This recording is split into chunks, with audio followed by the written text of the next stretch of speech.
사람들이 잘 모르는 비밀이 하나가 있어요. 이 책에도 요만큼밖에 안 나오지만 사실은 무서운 게 숨겨져 있어. 이 책이 쓰여졌을 때만 해도 2014년 버전 데이터가 들어가 있더라고. 놀랍게도 지금은 그거의 2배입니다. 이 얇은 책이지만 그런 고민들과 수십 년의 경험과 이런 것들 담아놓은 책이라 세상에서 가장 가성비 있는 게 아닐까.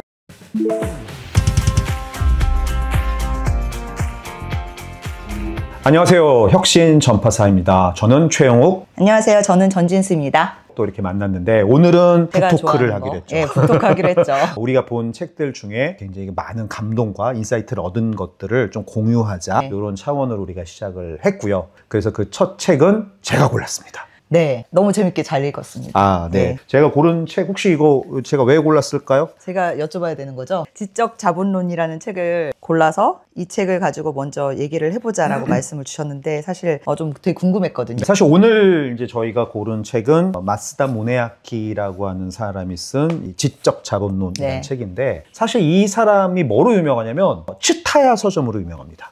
사실 한국에 한창 한 7, 8년 전에 MZ세대들이 열광했던, 그래서 일본 여행을 가면 항상 방문하는 코스에 항상 들어가 있는. 제가 왜 안 갔을까요? 사실 이 츠타야라고 하는 이름으로 상점을 열었는데 그 상점이 원래는 DVD 비디오 대여점이었어요.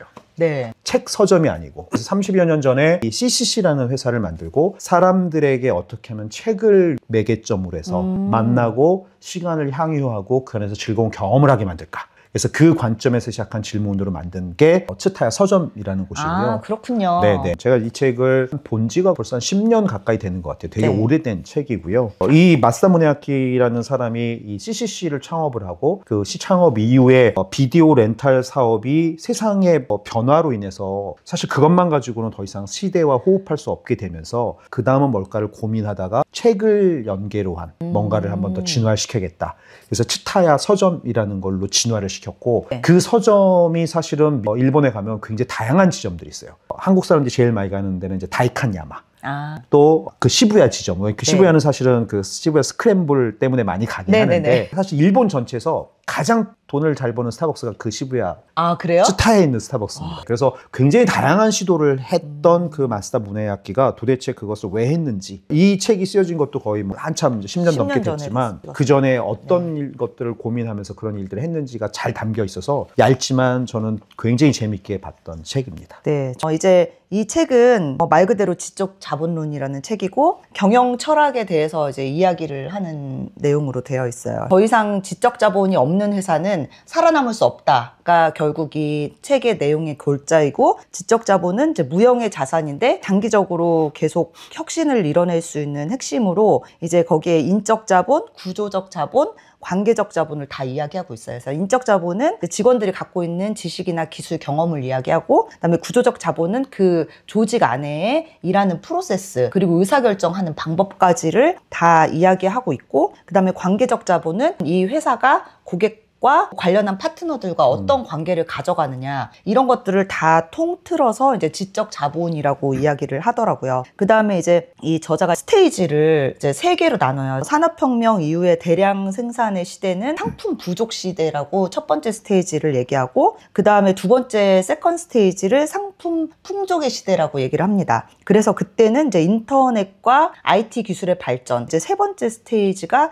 이제 플랫폼 범람의 시대. 이 플랫폼조차도 너무 많기 때문에 이 플랫폼 자체가 경쟁력을 가져야 된다. 그래서 그 얘기를 하면서 이분이 우리 모두는 디자이너가 돼야 된다라고 하고 있고, 이 책의 앞에도 모든 사람이 디자이너가 되는 시대라고 써있죠. 근데 제가 이 디자이너가 뭐지 하고 이렇게 내용을 쭉 보다 보니까 저도 뭐 옛날부터 했던 그 디자인 띵킹의 컨셉하고 완전히 똑같더라고요. 그리고 이제 이 책에서 제가 좀 인상 깊게 봤던 파트 중에 하나가 조직에 대한 얘기예요. 그래서 조직이 굉장히 중요하다. 근데 조직이 이전에는 전통적인 수직 구조가 아니라 이제 수평적인 구조가 되어야 되고, 네트워크형 조직에서 커뮤니케이션이 얼마나 중요한가. 그리고 이제 제가 마지막으로 느낀 게 휴먼 스케일이에요. 여기에서 휴먼 스케일은 어느 정도 사람들이 생산성도 높이고 효율적 효과적으로 일할 수 있는 규모를 이야기하고 규모가 너무 커졌을 때 과감하게 이제 분사를 하든 조직 정비를 하는 게 필요하다라는 얘기를 하는데 저는 그게 너무 와닿더라고요. 사실은 이제 중요한 얘기를 이제 읽으시면서 다 정리를 해주셔서 아마 이 영상을 보시는 분들이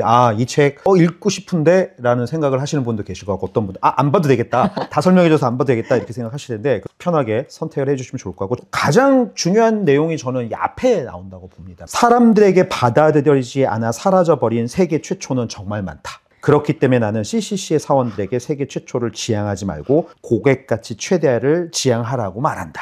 사실 이게 요즘 제가 뭐 LG나 다른 대기업들 컨설팅도 하고 이렇게 도와드리다 보면 지금 고객가치 얘기하는 회사들 되게 많아요. 지금 그런 질문을 하는 회사들은 그나마 나아요.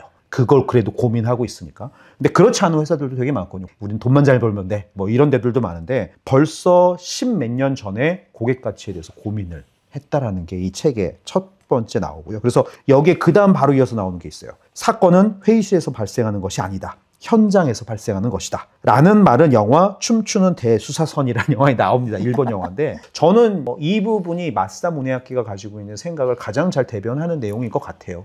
월드 퍼스트만 쫓지 말고 고객 가치를 더 중요하게 생각해야 된다. 아까 잠깐 말씀하셨을 때 첫 번째, 두 번째, 세 번째 스테이지 얘기하셨잖아요. 네네네. 사실은 퍼스트나 세컨드 스테이지에서는 월드 퍼스트가 중요했을 거예요. 왜냐하면 그때는 기술로 모든 것들을 만들어낼 수 있고 그게 주도해서 혁신이 일어나다 보니까 맞아요. 굉장히 또 그것이 경쟁력의 원천처럼 여겨지기도 했는데 이제 서드 스테이지는 이제 의미가 옛날만큼 맞아요. 없다라는 거죠. 맞아요. 그래서 그거를 이 무네야키는 사실 CCC라는 회사에서 츠타야라는 어떤 서점의 여러 가지 베리에이션 형태로 실험을 사실 했었고요. 그러면서 무네야키가 이 책에서 그런 얘기를 합니다. 세 번째 스테이지에서 정말 중요한 건 그래서 무엇이냐? 제한 능력이라고 얘기를 해요. 고객들은 정보도 많고 플랫폼도 많고 얻을 수 있는 것도 많고 노출되는 것도 많아. 그러면 우리가 너무 많은 곳에서 또 많은 것을 준다고 한들 그게 무슨 의미가 있겠느냐? 더 중요한 건 그것보다는 제한 능력이다. 각각의 고객에게 높은 가치를 부여할 수 있는 상품을 찾아주고 선택해주고 제안해주는 사람. 이것이 매우 매우 중요해지고 있다라는 얘기를 하고 있는데 어쩌면 요즘 뭐 SK는 또는 LG 같이 고객 가치를 지향하는 회사들이 다들 같은 얘기를 하고 있는 거예요. 그 얘기가 이미 10여 년 전에 이 책에다 쓰여 있었다라는 거죠.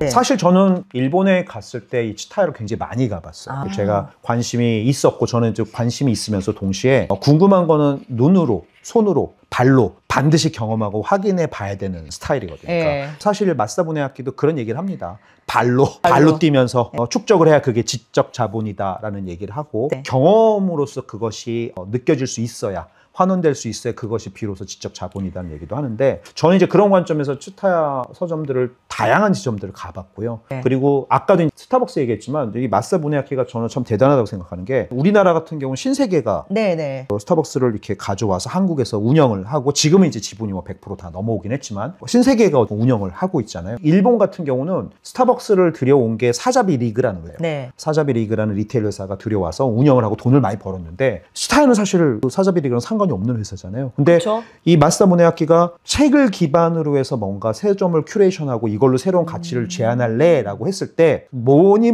해도 거기에 하나 빠지면 안 된다고 생각했던 게 커피라고 생각을 한 거예요. 왜? 사람들은 커피를 마시면서 여유를 즐기고 커피향 속에서 책을 읽고 그 안에서 릴렉스하면서 뭔가 창의적인 생각을 하고 그런 사실 커피가 필요한데 그 커피를 뭐 다른 것도 갖고 올 수 있겠지만 이제 스타벅스를 가져오고 싶었던 거예요. 그래서 스타벅스에 가서 우리도 일본에서 운영을 할래라고 했는데 사실 원래 스타벅스는 1국1 운영 원칙이거든요. 근데 유일한 예외가 일본이에요. 걔네랑 우린 달라. 우린 츠타야라고 하는 전국에 있는 서점을 기반으로 해서 거기에 커피, 스타벅스가 들어갈 거고 스타벅스에 앉아서 거기 매장에 있는 책을 편하게 읽고 사람을 만나고 음식을 먹고 뭐 이런 것들을 하게 만들고 싶어. 가 이제 첫 번째 이유였고 두 번째는 츠타야가 가지고 있는 굉장히 큰 장점 중에 하나가 좀 많이 바뀌긴 했지만 옛날에 교보 뭐 영풍 이런 데 가면 책이 약간 도서관처럼 배열이 돼 있었어요. 그래서 우리는 보통 책을 찾을 때 섹션이 어딘지를 보고 가서 찾잖아요. 거기서 이제 책을 구매하시면서 혹시 불편하거나 아쉬웠던 점은 없으세요? 저는 사실 잘 못 찾아요. 가면 항상. 그래서 거기 가서 원하는 책을 검색을 해서 결국 가니까 그렇게 카테고리가 나눠져 있는 게 별 의미가 없어요. 그래서 이게 사람들이 간과하는 것 중에 하나가 우리가 온라인과 오프라인을 얘기하잖아요. 오프라인 시대와 온라인 시대의 가치는 현저하게 다르거든요. 선택권이 없는 오프라인 시대. 그냥 가서 샀던 거죠. 근데 온라인 시대가 되면서 사실 세상이 바뀝니다. 어떻게 바뀌냐면 무엇인가 목적지향적인 사람들한테 너무 편리한 툴이 생긴 거예요. 내가 예를 들어서 260짜리 나이키 조단을 사고 싶다. 그러면 백화점에서 찾으면 힘들어요. 근데 인터넷에 정확하게 치면 바로 나오고 가장 저가로 빠르게 살 수 있는 데가 링크가 딱 뜹니다. 내가 이걸 사야지라고 마음 먹는 순간 인터넷보다 편한 곳, 인터넷보다 싼 곳이 없어요. 그렇죠. 그래서 그때부터 오프라인 쇼핑몰들이 몰락하기 시작하죠. 그 비슷한 시기에 마사다 무네아키가 그거를 사실은 고민했던 것 같아요. 그래서 책이라고 하는 매개로 사람들이 오프라인에 오게 만들어야겠다. 커피와 함께 책을 줌으로 인해서 그 안에서 더 많은 시간을 보내게 해야겠다.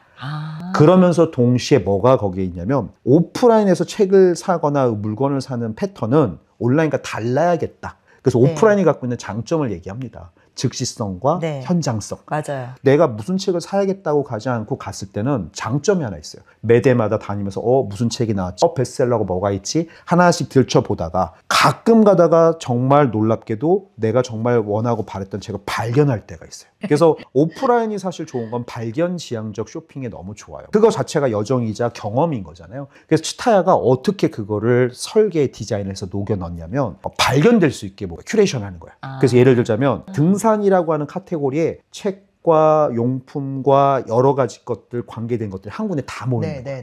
그럼 거길 가면 등산 책이 관심 있어서 봤다가 등산 용품을 사거나 등산에 관련된 뭔가를 집어오게 되는 거예요. 총합적인 경험을 큐레이션 해주는 그런 관점으로 치타야를 설계를 했죠.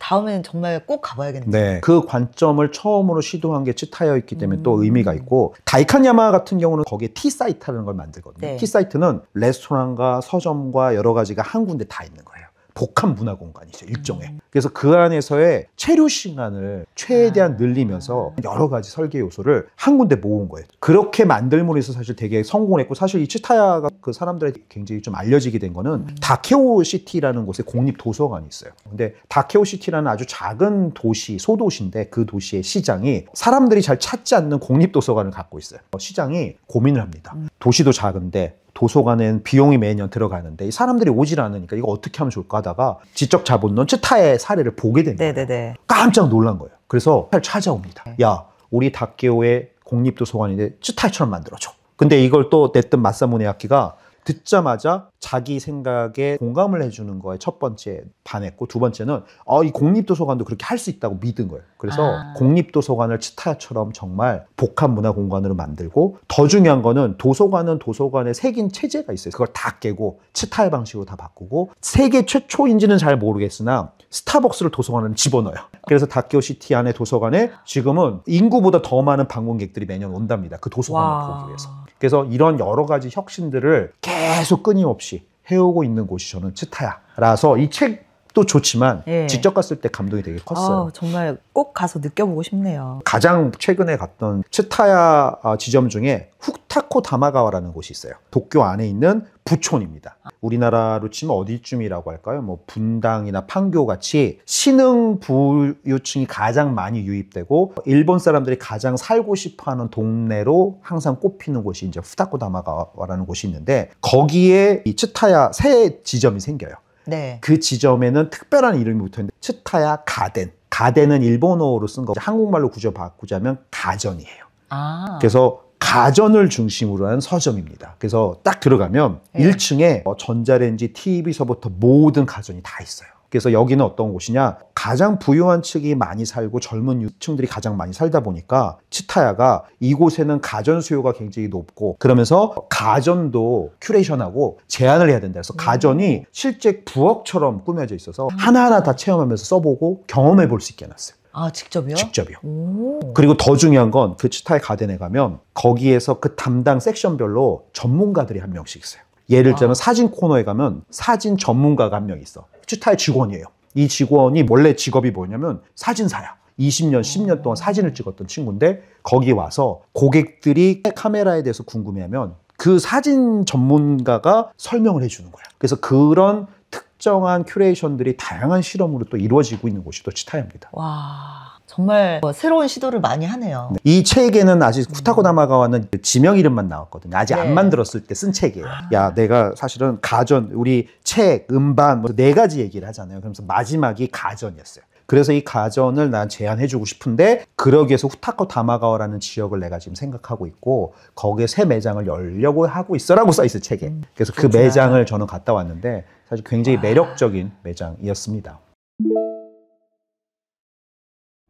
그 다음에 또 하나 되게 재밌는 게 이 책에도 나오지만 마지막에 4번째 중에 이제 가전 얘기를 했고 또 하나가 있어요. 혹시 이 책에서 네. 키포인트나 멤버십 얘기를 보셨나요? 멤버십. 네. 사실은 그걸 여기서 데이터. 데이터라고 얘기합니다. 사람들이 잘 모르는 치타의 비밀이 하나가 있어요. 이 책에도 요만큼밖에 안 나오지만 사실은 무서운 게 숨겨져 있어요. 이 책이 쓰여졌을 때만 해도 2014년 버전 데이터가 들어가 있더라고요. 한 4천만 명의 멤버십 유저가 있고 어쩌고저쩌고 그렇게 나오는데 깜짝 놀랐어요. 놀랍게도 지금은 그거의 2배입니다. 지금 츠타야의 T 멤버십의 유저가 일본에서 7천만 명이 넘어요. 와. 일본 인구가 1억 한 3천만 명 정도 되니까 50% 가까이가 T포인트를 쓰고 있다는 거죠. 와, 어떻게 그게 가능하죠? 일본인들의 특성이죠. 그러니까 뭔가 이렇게 하나 멤버십 가입하면 알뜰살뜰 쓰는 약간 그들만의, 그리고 한 번 쓰기 시작하면 잘 배신하지 않고 오래 쓰는 그런 약간 문화가 있는데, 그래서 츠타야 T포인트가 수많은 리테일들과 포인트가 연동이 돼 있어서 츠타야에서 책을 사면서 쌓았던 포인트를 거기서 쓸 수 있고, 또 반대로 동시에 그 주유소에서 생긴 포인트를 츠타야에 와서 쓸 수 있는 거예요. 그러니까 유저 입장에서는 어디에서 쓰든 같은 포인트가 쌓이면 유리하겠죠. 근데 츠타야의 비밀이 하나 있어요. 알려지지 않은 비밀. 그 데이터를 가지고 고객 분석을 합니다. 그 츠타야 후타코다마가라는 매장을 사실은 서점으로 돈을 얼마나 벌겠어요. 지금 일본의 다른 서점들 보면 계속 줄고 있거든요. 네네. 미국도 보면 우리 너무 잘 아는 반슨노블스 다 망했다가 망했죠. 가까스로 지금 서바이벌 네. 하고 있고, 온라인은 아마존이 다 장악을 하고 있어서 네. 사실 거기에 아성에 비빌 만한 경쟁자가 없는 상황인데, 그거를 그럼 어떻게 극복을 하느냐. 그래서 놀랍게도 츠타야가 이 데이터를 활용해서 오프라인 매장을 플랫폼으로 지금 변신을 시켰는데, 그게 무슨 플랫폼이냐? 오프라인 마케팅 플랫폼.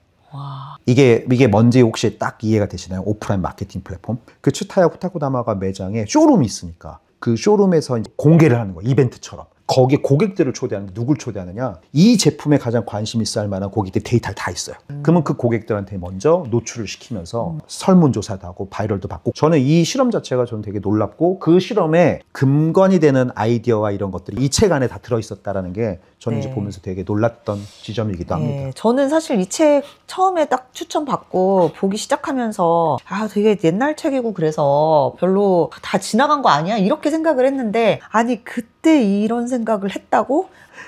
정말 한창 이게 놀랍습니다. 선풍적으로 많이 팔렸던 책이기도 해요. 그래서 오래된 책이긴 하지만 또 아주 심플하고 약간 이런 약간 일본 느낌 나는 이런 디자인이긴 한데, 그 안에 들어있는 무게로 치면 굉장히 무거운 인사이트와 그리고 이 사람이 갖고 있는 깊은 생각들을 느낄 수 있는 책이라서 저는 사실 굉장히 재밌게 봤고, 정말 깊이가 있고 내공이 느껴지는 거였고, 저희가 이렇게 얘기를 하기도 하지만 실제로 읽어보면 또 더 느낄 수 있는 게 있기 때문에 직접 읽어보시면 좋을 것 같아요. 마지막으로 이 책에서 소개하고 싶은 문구라든가 느낌 하나씩 소개하면서 마무리 해볼까요? 사실 책을 볼 때 저는 이제 목차를 보니까 목차를 쭉 보다 보면은 그 시대의 흐름 같은 게 같이 보이잖아요. 그래서 그 과정 자체를 즐기다 보니까 이런 독서의 일련의 과정을 굉장히 최근에 의미 있게 생각을 하고 있는데, 이 츠타야 서점은 그런 철학이나 생각들이 이미 서점 안에 다 녹여져 있구나. 그리고 또 독서가 그냥 그 서점이 단순히 책만 파는 게 아니라 그 고객의 전체적인